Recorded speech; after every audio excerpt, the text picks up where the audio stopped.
Okay, welcome to our department seminar for today. We have a great opportunity to learn more about our fantastic library downstairs with Helen Murphy, the librarian. We're just chatting beforehand, very informally.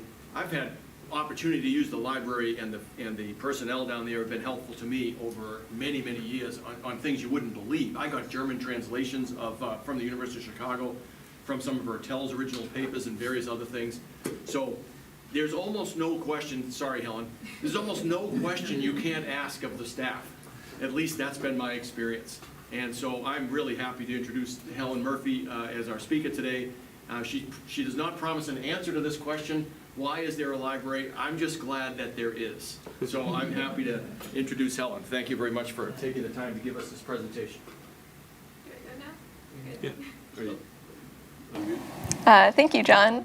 As John said, I do not promise an answer to this question, but I am also really glad to be here. If we haven't met, my name is Helen. I am the AOSS Librarian down on the 3rd floor, although I think I know most of the people in this room. Today I'll be talking a little bit about the library and a little bit more about the most frequent question that people, both in and outside of this building, tend to ask me, which is, what do you do? And why is there a library in this building? To be totally upfront about it, public speaking terrifies me. When David Henderson suggested a few months ago that I speak in one of these colloquia, I knew that this was a stretch for me, but I also knew that a lot of people aren't aware of the breadth of what the library can offer, and the only way to remedy that is for me to get out there and tell them. So here I am. So to start, I'd like to delve just a little bit into the history of the library in this building. When I first interviewed for this position a couple of years ago, Chelsea, who's the administrative director, gave me a lot of acronyms about who worked with who and who owned the library and who was in the library for various reasons, and I'll be honest, I retained basically none of them initially. There were a lot of acronyms. I had grown up staring at this building and at all the satellite dishes on its roof, but I had no concept of who worked here or why. However, in inheriting the collection, I saw signs everywhere of the history of the library, and at the same time, the building.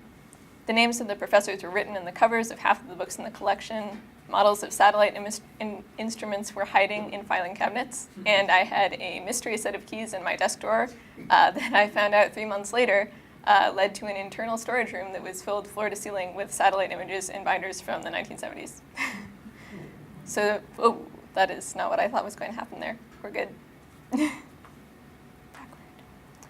Very slowly, I started to piece together where this library had come from. Although the library is now managed by the Space Science and Engineering Center, its initial creation was a joint effort between SSCC and the AOS department, which was at that point the Department of Meteorology. Werner Sumi, who is both a part of SSCC and AOS, as well as Professor John Kutzbach, put forward a call to create a library committee in 1980. You can actually see the original here in the now-defunct newsletter Upstairs Downstairs.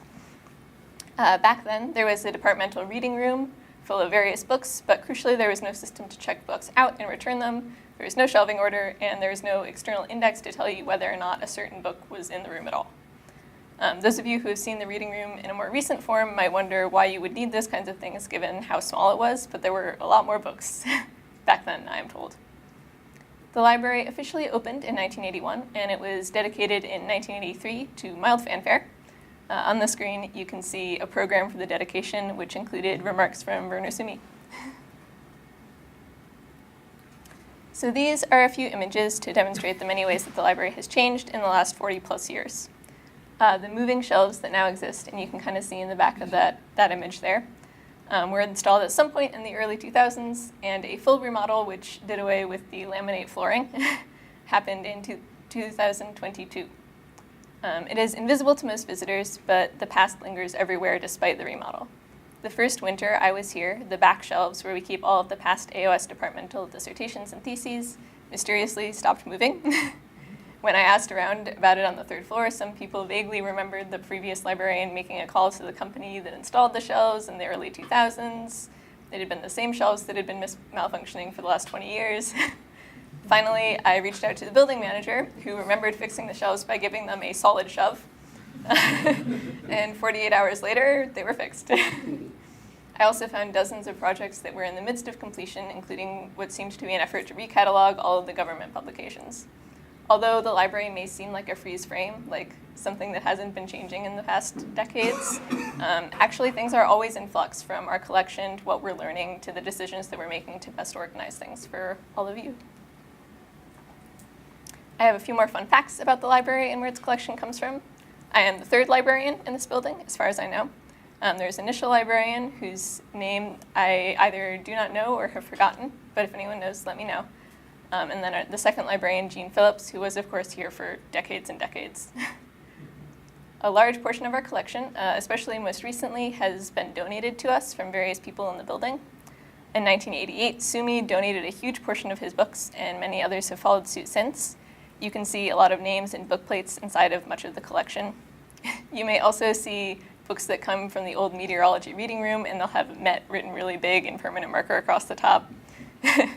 When I first arrived, one of my first projects to get familiar with the collection was to replace a lot of the book labels, which were flaking off in a really terrible way that only adhesive left in sunlight for 25 years can do. If you can imagine like a really, really terrible case of dandruff, only kind of pointy and like potentially dangerous, like that's what the book labels are doing. In the process, though, I found dozens of copies of textbooks used in the 1980s, one edition after the next. Many of them had the names of professors and students still written on the inside covers. I have since sent many of our extra copies of the first edition of Introduction to the Atmosphere, and the second, and the third, and the fourth, and the fifth, and the sixth edition to swap, but it was still pretty amazing to see evidence of how intertwined the different building units were with the library and how they have all contributed to it over the years. So now we come to our primary topic. In the age of Google, why is there still a library? People have been talking a lot recently about whether or not AI will replace dozens of professions, from writers to coders, but people have been saying this about librarians for decades, ever since search engines rose to prominence. Somehow we are still here. So without getting into the things that librarians in particular can do just yet, just having the physical space of a library can be incredibly valuable. In libraries, you can just exist. We don't care why you want to be there. We're just happy that you are there. You can eat your lunch, you can do a puzzle, you can read a book. It is all the same to us. We truly do not care what you are doing in the library, as long as you're not hurting anyone else. We also provide resources that we think might be useful, much in the way that like you might give your cat like something that you think they might enjoy and just hope that they like it. We have whiteboards, we have puzzles, we have whatever we think people might enjoy. We ourselves are also a powerful resource. We are happy to point out the bathroom to you, which is definitely the most common question that I get from people. But we're also happy to help with your literature review or your missing citation source. Ultimately, we want to be what you want us to be. Especially as a library with such a small user base, if you need a place to host club events, we can change to make that happen. If you need someone to teach you how to navigate copyright questions, we want to become that for you too. In all of the libraries I've worked in, people have spent a lot of time apologizing to me when they ask me for help with something like the printer malfunctioning again, or installing a program on their laptop, or asking me to get more tissues. It's like somehow they think that these things are like beneath me. I'll never forget many of the public library patrons that I worked with in my time at the public library. I probably spent hours with them helping them figure out how to organize a photo library in a file or fill out a PDF form. What I think a lot of people don't realize is that even though the traditional idea of a librarian is this introvert who just loves books and only wants to read books all the time, the truth is that those kinds of people generally don't enjoy being librarians for that long. Most of the people who love this job love it because we love helping people solve problems. We don't really care whether that problem is a missing citation from the 17th century or whether it's a burned out light bulb. We are like the living embodiment of no stupid questions. This, I think, ultimately is the thesis of this presentation. This is what I see as the library's goal. We want to create and be a part of a research community in which our connections with one another feed both research and curiosity. A year or so ago, I spent months trying to track down some SMS images from 1975. In this process, I sent unsolicited emails to organizations and people across the country. I emailed an archivist at NCAR. I emailed the official NOAA archivist, who I did not know existed before, who is out in North Carolina. I emailed scientists in Miami at the Hurricane Research Center, and librarians at Texas A&M, who theoretically had once archived satellite images. I got really good at swallowing the awkwardness of emailing people who had no idea I existed, and trusting that people would be interested in helping me solve a puzzle, and for the most part, they really were. Ultimately, my search was semi-successful, although not wholly successful. And in the process, I made contacts that I'd end up reaching out to again for other needs. I learned a ridiculous amount about the ways that people stored and present tense store data. And I honestly think that the process of looking for an answer is just as valuable as getting the answer. And I hope that the library can contribute in whatever small way to that process for other people. So lastly, we'll discuss one more question. What do librarians do? And what can we do for you? So this is a list that I pulled from the University of Wisconsin Library's website, like the larger one, not the internal SACC website. This is all of the different departments that exist in the larger library system. All of the people listed on the right side are just the heads of those departments or the official contacts. So they actually represent dozens and dozens of people that aren't represented here at all. All of the things that I've circled in green are things that I do on a really small scale for this library in this building, just me and our project assistant. I do often email the larger library system when I get confused, which is inevitable, but for the most part, I do all of these things all the time. I collaborate with a lot of the people represented here, especially the science and engineering librarians and the instruction librarians, as well as those in scholarly communications. These connections have been invaluable when I am inevitably asked questions that I need outside support for. Just today, I spoke with our scholarly communications head to learn more about one of the publishing agreements that the BTAA has in response to a request from someone in this building. I participate in Random Coffee, which is a library-run program in which library staff from around campus are randomly paired up. Once a month, we meet and we talk for an hour. People always ask me on these random appointments what I do for the libraries, and they're expecting me to say something off of this list, like I'm a cataloger, I work in acquisitions, I just do this one thing. And when I tell them that I do all the things, they always ask me well, who does your circulation then? And it's always just me. So it's kind of a different role within the library system. I think this sums up pretty well how I feel about it. I always struggle to answer people when they ask me what I do for my job, and because, unlike all the librarians represented on that last screen, I am all of those jobs. I am library. It's me, the physical manifestation. Everywhere else I've worked, there was always someone else to ask for approval for any given project. At the public library, I remember discussing changing the arrangement of the front service desk, where we put all the different forms and signs for things, and it was a big deal. We had to have several meetings about it. Everyone who worked at the front desk had to weigh in and talk about it. And that's not a bad thing. It's great that we all agreed on it, but it is very different from the way that I work now. In which, I am the library, and if I want to rearrange the desk, I just rearrange the desk, or I email Doug and ask him if he can help me unscrew the desks and move them, please. When a student asks if we have a pencil sharpener, and I don't know, I go to the mailroom and dig through a lot of drawers until I find a pencil sharpener.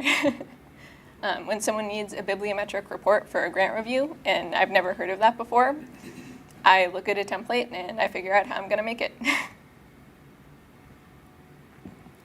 So I am many things, and this is my person wearing many hats. When I was in library school, we read a lot of accounts of what being a librarian was like in decades past. Libraries had, and still have for the most part, public reference phone lines, and people would call with any question under the sun. They would call and ask what time it was so that they could set their watch, or what the weather was going to be, or how a zebra was related to a horse. So a librarian was Google. That was our job, I'm told. I don't remember this. And I think this is still maybe what people think about when they think about librarians, unless they're thinking about facilitating access to books, which is fair. However, even with the advent of the internet, our expertise hasn't become irrelevant. It's just become different. It's changed. Because I have been a librarian, I have learned basic Roblox and Minecraft controls. Absolutely thrilling. I've learned how much food to order for an event and how to place a really giant order and how much earlier than the actual event I need to place the order. I've learned a lot about federal grant data requirements. I've learned a lot about copyright licensing. And I've also done a literature review on vaccinating prairie dogs for bubonic plague. Our expertise is really wide, and we're pretty good at figuring stuff out. When I wanted to make a bibliography for this whole building for the past 5 years, and I had to put everything in American Meteorological Society citation style, I spent just days on Google Sheets figuring out how to filter and concatenate, and eventually use regular expressions somehow to fit hundreds of citations into a new layout. I also learned that regular expressions are maddening. Would not recommend. Everyone on the third floor knows the level of obsession I have for any spreadsheet and figuring out how to make it do something new. Librarians can do a lot of things, and not all of them are books. So the next question you might ask is what we in the library can do for you, if these are all the different things that we can do. And in a place like this building, where most of the people here who can use the library are really experienced researchers and really good information finders, that's a fair question. This is a quote that I really like. It's from RUSA, which is the Reference and User Services Association. Reference is providing assistance by using expertise in response to an information need. Obviously, this is like a super broad definition. Under this definition, someone working at a grocery store or at Walmart or an IT help desk, these are all people doing reference work. And actually, I think that that's right. I worked at Target for a few years when I was home from undergrad, and I think that nothing prepared me quite so well for librarianship than working at Target. I remember at the start of the school year, a customer coming in looking for a very specific daycare nap mat, which is like a thing that kids bring to school, I guess, to sleep on during nap time. We sold a lot of these, which is not something that I knew before working at Target, for sure. But this person needed specifically the red one, not like the blue one or the green one. Unfortunately, our digitized inventory didn't distinguish between the different colors of daycare nap mats that were on the shelf, and it just said that everything we had was out on the shelf. But I had this nagging memory of seeing like a bin of these in the stock room when I was sorting earlier in that day, and I knew that it wasn't unusual for seasonal stock to be miscounted. So I ran back there to check, and indeed there was one more red nap mat. Ooh. So you can for sure look up for yourself on your phone whether the Hilldale Target has the Starfish Squishmallow or the red nap mat in stock. You can look up the code for the aisle it's in, but only someone who's working there can tell you in 30 seconds flat where that aisle is, whether or not the system is wrong, or whether someone returned one recently and it isn't back on the shelf yet. To use another analogy, you can teach yourself how to troubleshoot your leaking toilet and tighten some screws using YouTube. But sometimes it makes more sense to hire a plumber, especially if you don't even know what the problem is. This is, in fact, an example taken from my life. I am not a plumber. So you might be able to figure out things for your own in any given research project, and in fact, you certainly can. But I don't think that there's any harm in asking for help from someone who is willing to help and might make things a little bit faster for you. My supervisor, Chelsea, says all the time that she isn't a librarian, even though she is in charge of the library. But I have to disagree, honestly. I think that to be a librarian is just to know the people to ask and to have to figure things out when you don't know who to ask. And that is definitely what her job is, as well as what mine is. This is something that I say all the time. In addition to my work in this building, I spend a lot of time staffing the larger library's Ask a Librarian chat service, where anyone from anywhere in the world can ask us anything.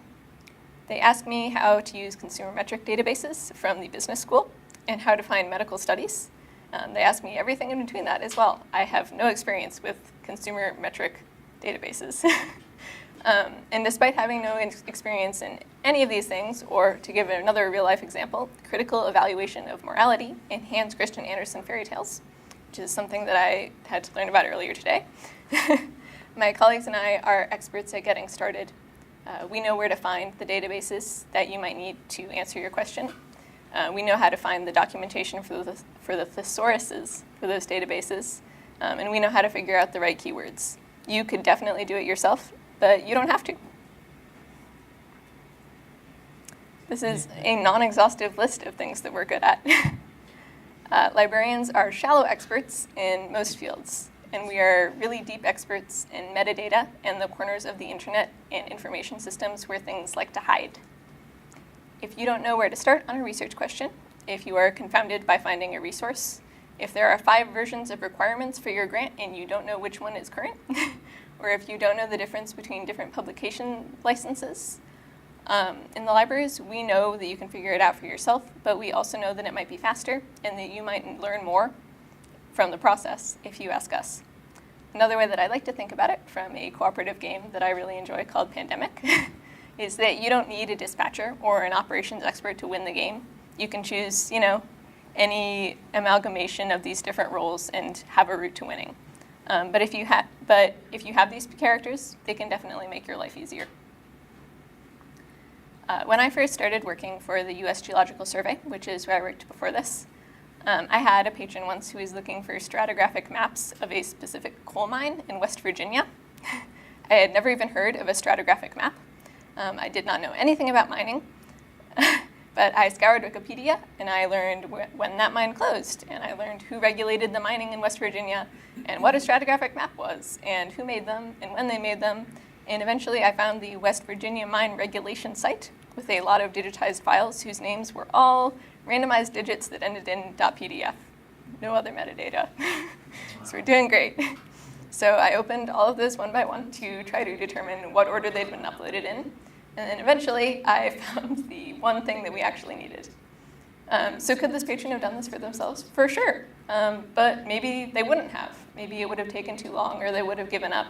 And because this person was online, I also don't know what kind of resources they had access to. Maybe emailing me was the only thing that they were going to try to solve this problem. So I'm really glad that our collective knowledge was a way that we eventually found the answer.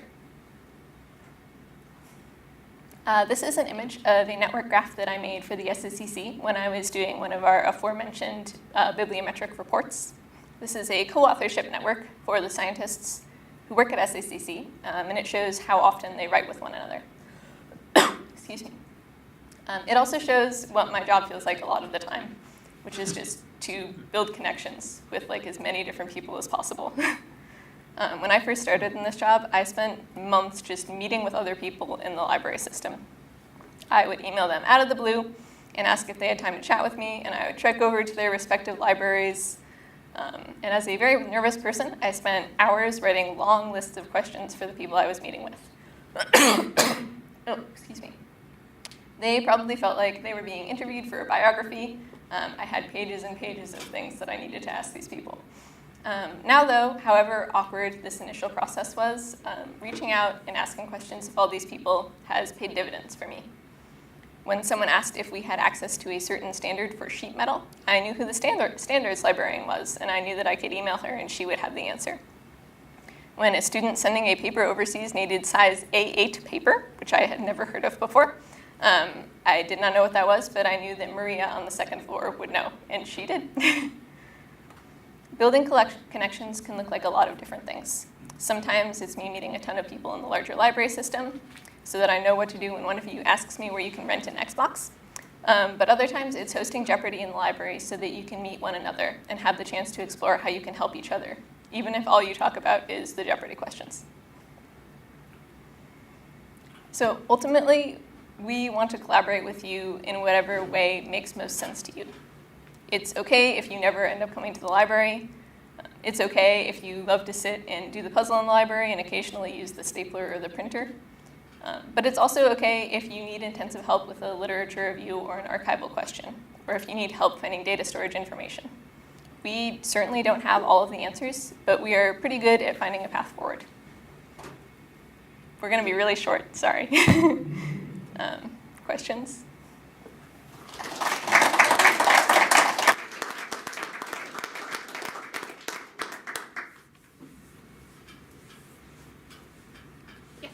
Helen, is there any place on campus or in our own library here that keeps records of all of the professional staff and their work? Like professional staff for the libraries or just period across UW? Faculty and staff, because years ago I did a biography of Reggie Sutcliffe, and it was really hard to find any place where he worked that had any such stuff, and part of it was the Met Office. After a person's centennial comes by, they get rid of all of the materials they Oh, have. sure, yeah. But I don't know if we have such a thing around here, and I don't think there was one at the University of Washington where I was a graduate student. Every professor was keeping his or her own papers somewhere. Yeah, well, there are records, like rules about records retentions, obviously, for the entire university. And it depends on what like the record schedule for the thing that you're looking for would be. Yeah. Usually, like faculty lists, like records that people existed, period, not their like personal papers. Those are like permanent retention usually, so they would be somewhere in the UW archives. Okay. Likely, but like personal papers, those things usually don't have permanent retention schedules unless it's like, you know, someone who's like really important. Like Werner Sumi's papers are retained and we still have all of those. Okay. People like that. Yeah. So it would depend. Okay. Yeah. Yes, in the back. Thanks. Yeah, a few years ago, there was a wave of closures of a lot of the departmental and specialized libraries.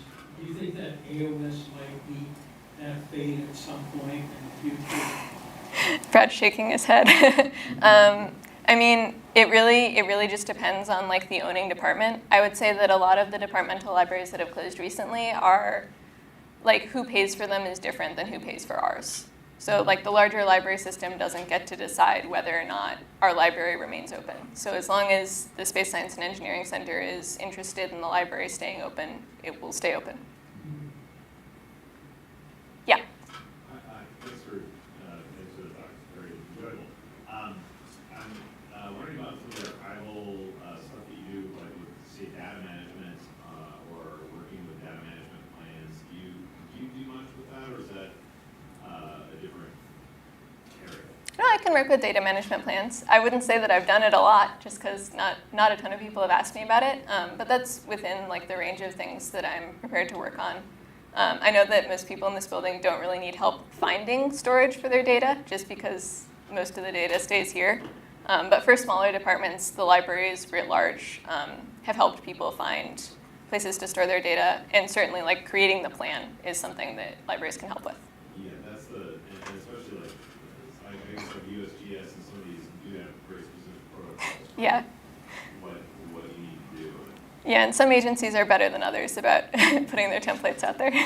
But yeah, we're happy to help with that. I guess I have a follow-up to that, Dan. It never occurred to me. Is there a central repository for data sets that a lot of different groups are using, and maybe one or another of us has kind of acquired? Let's say the ERA 5 data, for instance. It'd be nice if everybody in the department and the affiliated professional centers knew where that was. Because I think, you know, I probably have some that other people might be interested in. I'm sure quite a number of us could say that. But I'm not aware of any sort of way in which we can understand where that stuff is, except by knocking on people's doors.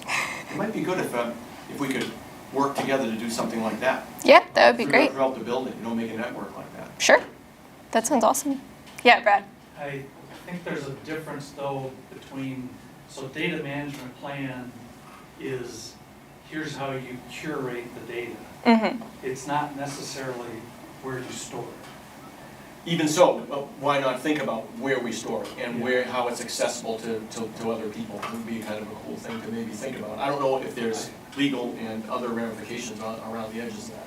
I think it's really expensive to buy data storage. Yeah. You know, as a modeler, you know, we've got a satellite data center with 9 petabytes of data, Yeah. right?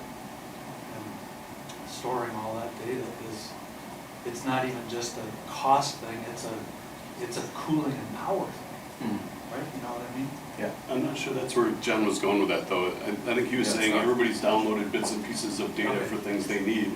Is there a catalog of what, you know, maybe John's got something that you need rather than you downloading a copy of it too? I think, is that what you were going That's with? exactly it, yeah. Yeah. And, I mean, those things can overlap at some point, but they're distinct at some level too. Yeah. Building index. Yeah. Where is everything? Yeah, Brad. So I'll just say, you know, what when Jean was here, Jean sort of in 2022, when we had some internal competition for funding, she envisioned this new library that was this, a current generation library that's a much more open and welcoming kind of place. And so a lot of those early pictures and the final ones is sort of her legacy. But first of all, I think you have been exactly the right person to fill that space. I agree. You've definitely realized, I think, what we saw as the vision for it. And it seems to me, we're in this highly stratified building, and to me, the library is sort of the living room. And that might be one of the most important things it does, just so that it's a place that's welcoming as you kind of start out with. But I did also want to say, the work, you are known on the third floor as a real data junkie. And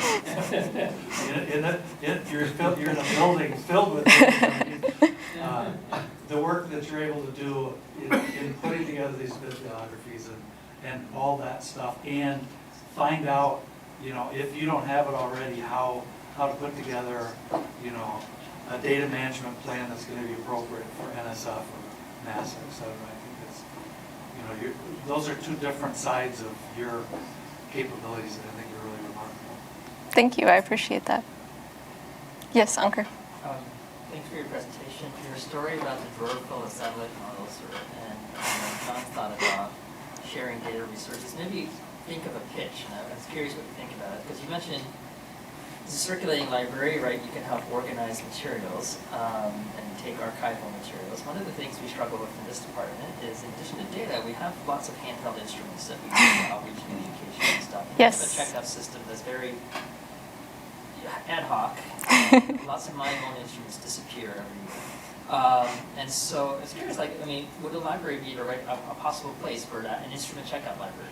Oh, for sure. example, right? Yeah, the library system already has a lot of instruments that they check out for people. Like at college, they have a tool library, and they got barcodes on them. You can check them out. In our library, we actually have kilowatts, which no one has ever checked out while I've been here, but we do have them. I think they're used to measure the amount of electricity in something. That's my vague understanding.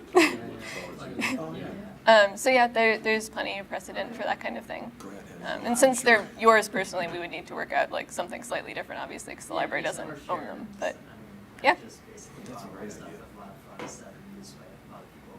Sure, yeah. Great. Yes.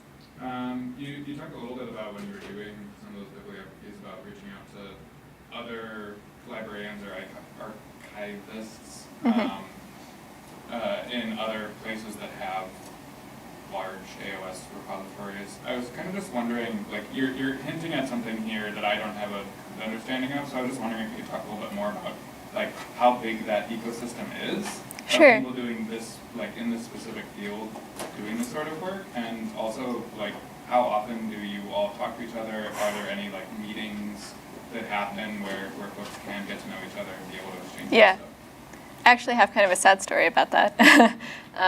When I first started in this position, the first year that I was here, Chelsea went to AMS and she said, at AMS they have this great organization that meets at the same time. It's the Atmospheric Scientist Librarians International group, and they have a meeting there. And I was like, that's so awesome, maybe next year I can go. And we were like, yeah, that's great. Helen will go next year, it'll be amazing.